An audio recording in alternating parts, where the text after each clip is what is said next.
Kilala ang mga Pilipino sa pagkakaroon ng matatag at malapit na ugnayan sa isa't isa o yung tinatawag nga na close family ties. Kaya naman kadalasan ay magkasama ang mga anak sa kanilang mga magulang kahit pa ang mga ito ay may mga asawa na. Ang tanong, okay lang ba na nakikitira ang mag-asawa sa biyenan? Alamin natin ang naging kasagutan ng ating mga kada. Let's watch this. Ay, opo. Kasi po, tinuturing ko na silang pangalawang magulang. Mahal ko po kasi mga magulang ko. Kaya kung ano po yung pagmamahal ko sa mga magulang ko, ganun din po sa mga biyenan ko.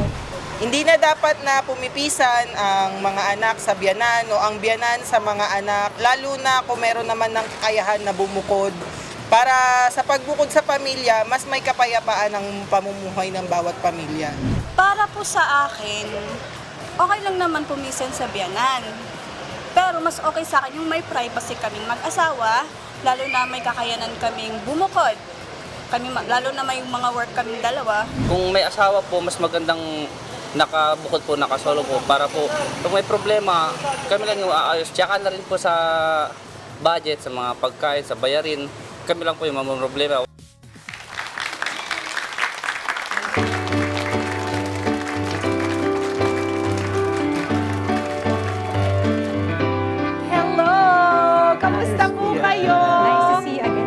Ayan na nga, narinig na nga natin, narinig niyo ba?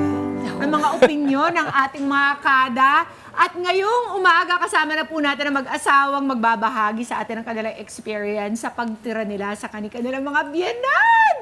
Ang mga brave souls na tumira sa kanilang mga biyenan. Ang motivational speaker and couple na si Dreus and Love Cosio. Good morning. Good morning, Miss Pia. Good morning. It's nice to be back. Hello, mga kada. Good morning. You're still married pa naman, ano? Oo naman, happily married. Even after living with your in-laws, yeah? Happily married. Oo nga! Congratulations!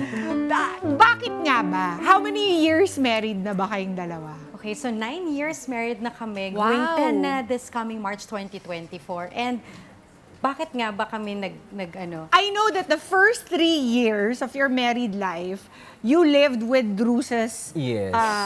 parents. Yes, kasi- Tapos the next 3 years, The next you 6 tried out years. naman with 6 years, years. with your mom and dad. Yes. Okay, bakit ganun? Bakit Okay, ganun na naging set up? The first 3 years, kasi nagka-cancer yung mother ko. And so, kaming dalawa, while talagang gusto namin magka-anak na, magkabahay na, magka-kotse na, sabi namin, unang desisyon, may mamamatay ba? Meron ba may sakit? May ganyan. And so, we decided na yung sa mother ko, hindi kayang alagaan ng father ko, Yeah. walang ibang mag-aalaga. How old were they? My mom was 65 during that time, diagnosed with cancer. Well, she passed away 2017. Pero nag-decide kami ng misis ko. And she was a great wife na talagang, sige, tulungan kita. Na mag-asawa tayo, priority natin ng bawat isa.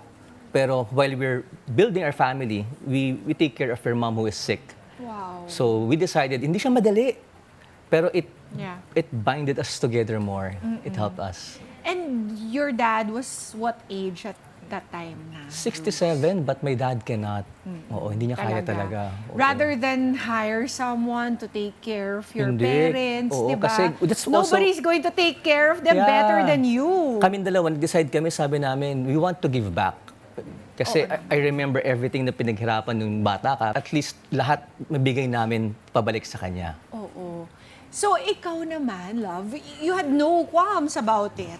None at all. Kasi di ba tayo, Miss Pia, parang when we get married, we have this kind of fairy tale story that this is our happy ending already. And then, past 6 months after our wedding, na-diagnose na yung mother-in-law ko with cancer. And I was really shocked kasi, ano yung tama kayo sinabi mo na close family tayo sa mga Filipinos. And pareho kaming bunso. So we were left with no one to take care of his mom, but us. Nako, responsibility pala ng bunso yun. Kasi bunso rin ako. Akala ko panganay. Akala ko rin. Hindi, wala kasi sila sa Philippines kaya talagang sabi ko, Wala sila sa Philippines. tayo na. Sige. Pero syempre, hindi talaga to pinagpapasapasahan. Itong Ayan, ganitong ang ayaw klaseng natin. Oo. responsibilidad ay malaya mo talagang nag-volunteer ka for such moments like these. Pero how instrumental was your being there in the caring for your mom? Oh, wow. Sige, ako tinanong di ba? Ako na muna sasagot. Sige. It was very instrumental kasi lalo kong natutunan paano magmahal ng babae sa buhay ko. So now that I'm married to my beautiful and loving wife, so it gave me more that manhood na alagaan mo ng maigi ang asawa mo. Kasi doon pala nagsimula na kami. Alagaan natin si mama, pero dapat ang priority natin tayong dalawa. So everything that we're gonna do, dapat alam natin dalawa, pinag-usapan, nag-agreehan. If not, we'll not do it. So at a very young stage of our married life, binubuo na kagad yung pagiging husband mo na dapat decision maker ka, leader ka, and being gentle as well. The gentleman part na hindi yung show lang. It's really, ang sarap kasi sa lalaki na strong ka pero use your strength to care. And now you're gonna apply it to your wife, your priority in life now, di ba? So it was that instrumental. But how much did it affect your mom's maybe couple of years and extended her remaining? life. And I remember in her yung last few moments na in the hospital, she was really saying na, oh, thank you for taking care of me. And she said, I love you both. Tapos it was really something na it brought us together as a couple. Yeah. And somehow, it matured us also. Parang at first year pa lang ng pag-asawa mo, di ba that honeymoon stage pa yun? Pero sickness na kaagad. Pero sabi nga namin, parang pinagtibay tayo. And because of that, we were able to write a book because of what we went through. And it's something na sana ma-honor yung mother-in-law namin because of that. And definitely it did, di ba? Talagang isinantabi niyo muna yung sariling interests ninyo, di ba? As a newly married couple, inunan ninyo sila. Yeah, totally hindi naman sinantabi, pero naging part siya. Kasi yun ang agreement naman namin. We will not set aside our goals, our dreams, but it wasn't easy. But it was very worth it kasi magkasama kami. Why wasn't it easy? Kasi Madaming away din, Miss Pia, madami rin syempre. yun. Tipong, Katulad ng Siyempre, meron Yeah. time na gusto Kasi- mo ng time na kayong dalawa lang. Oo. Pero kailangan niya masahihin yung mami niya. Kailangan niyang asikasuhin kasi masakit na yung cancer sa kanya, sa katawan niya. And I really felt also selfish at that time na parang, I want my husband kasi gusto ko mag-asawa kami. And yet, he's there taking care of his mom. And nung sinabi niya sa akin na, mamamatay ng nanay ko. Pagbigyan mo na ako. It was really something na parang, nagising ako sa katotohanan na nakapakasalan ko ang asawa ko, pinakasalan ko rin yung mother-in-law ko. Yes. And it's really a service na it's not just about wedding day, but really your commitment in your marriage. Yes.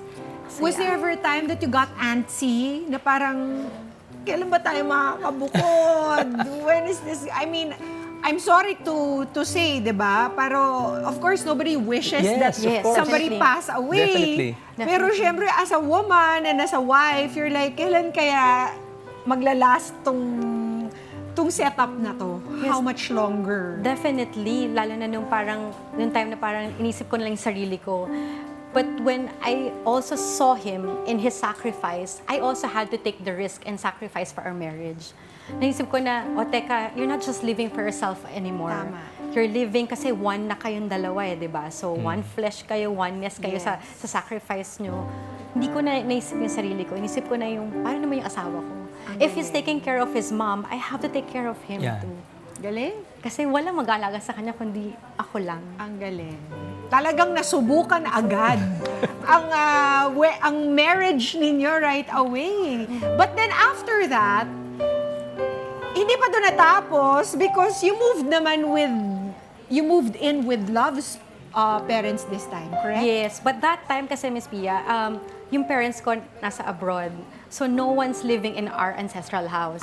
So, dahil nga bunso ka, wala na matitira sa bahay nyo, kundi Yeah. ikaw lang, parang ganun. So, at that time, it was just really the two of us who's living there.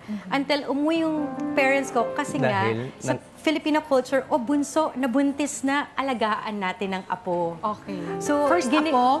Hindi First apo naman. sa Hindi. akin. Sa'yo. Kasi bunso But even then, no, kahit may apo na sila with your siblings. Iba yung joy na, may Oo. bunso ko, may anak na Tsaka ganyan. bunso. and because eh. matagal inantay, parang mabubuntis kaya sila?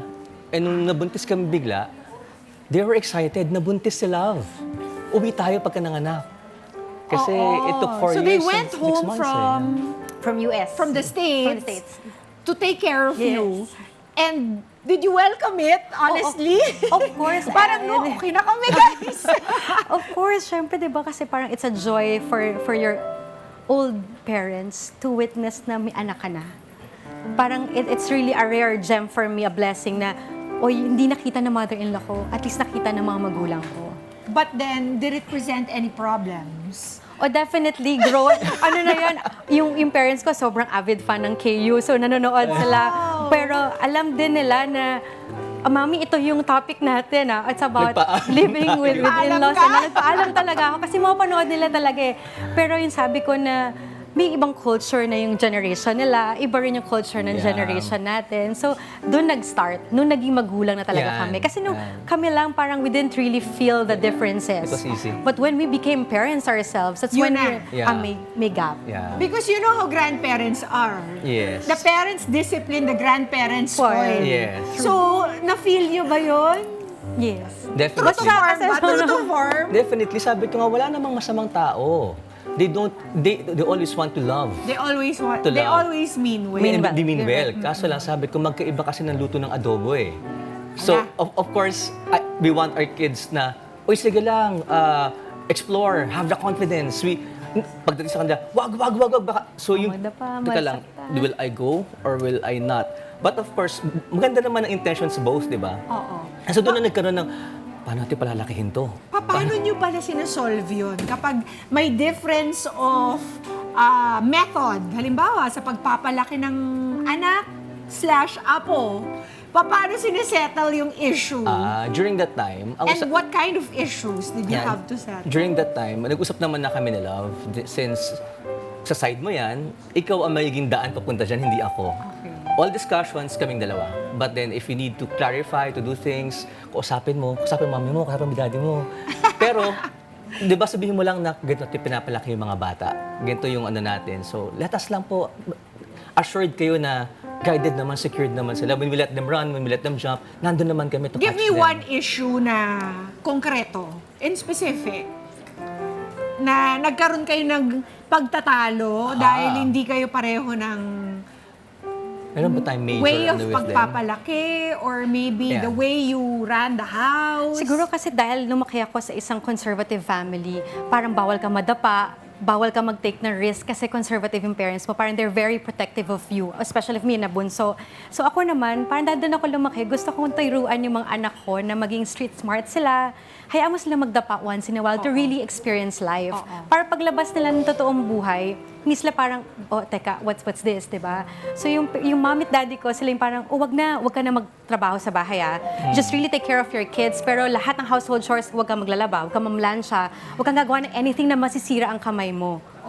Ako naman, gusto ko maghugas ng pinggan, gusto ko matuto magtrabaho, so that my kids will see, this is hard work too. This is mommy serving us too. I wanna cook, I wanna do the things that normally moms do. So how did your parents react? It really took a lot of courage for me. Kasi di ba usually tayo sa generation namin, parang, sumasagot ka, it's a bit rude, di ba? At saka always sa bunso. Yes. Sumusunod ka talaga eh. So talagang, ang taimtim kong pinag-isipan niya na paano siya i-approach, tagang open communication. Dinaan ko sa pagiging bunso.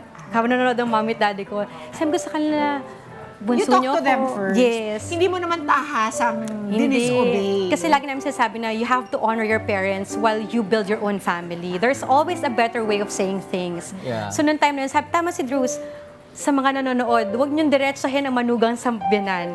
Hayaan mo na ang asawa mo makipag-usap sa magulang nila kasi hindi nila matitiis yan. For sure. Or there will be a friction pagka magka-ibang family. So that's when I really took the courage na I think it's about time for us to really grow as parents, but not really forgetting my parents. Kasi until now, alam nila na I honor them while I raise my kids. Mga Kanet 25, this is Pia Umaga. For more Kada Umaga updates, please click the subscribe button and follow us on Net25 social media pages at Net25 TV and at Net25 Entertainment Facebook page. See you guys. Bye!